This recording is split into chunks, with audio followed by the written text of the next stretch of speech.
कभी कभी ऐसा होता है कि आप अंदर से एक्चुअल में हार चुके होते हो, मतलब आपको कुछ करने का मन नहीं कर रहा होता, आप एक ही जगह स्टक होते हो, मन में थॉट्स आपके चल रहे होते हो, अंदर ही अंदर आप रो रहे होते हो, अंदर ही अंदर आप परेशान हो रहे होते हो, ना आप किसी को बोल सकते हो ना कुछ कर सकते हो। अब ये सिचुएशन खासकर उस समय आती है, मान लो आपने बहुत ही एफर्ट किया किसी चीज़ के लिए, चाहे वो आपका करियर हो सकता है या फिर आपकी कोई रिलेशनशिप हो सकती है, कुछ भी हो सकता है। फॉर एग्जाम्पल आपने कुछ भी पाने के लिए बहुत ज़्यादा एफर्ट किया, बट अब आपको साफ नज़र आ रहा है कि एक पॉइंट ऑफ टाइम के बाद ये चीज़ खत्म होने वाली है, मतलब आपको लग रहा है कि हाँ अब इसका एंड है। अगर देखा जाए तो कोई हर मतलब हर बिगनिंग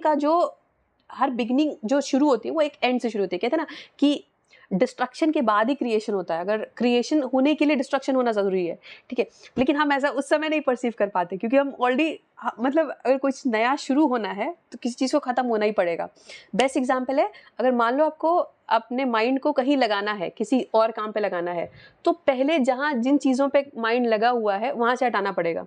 तो इस तरीके से देखना पड़ेगा। अगर आप एक्चुअल में उस समय मतलब एक स्टेट आती है जहाँ पे आपको कुछ समझ में नहीं आ रहा होता एक्चुअल में आप करोगे क्या, या फिर आपने बहुत एफर्ट लगाया हुआ है अब वो कुछ काम नहीं कर रहा, तो उस समय क्या किया जाए?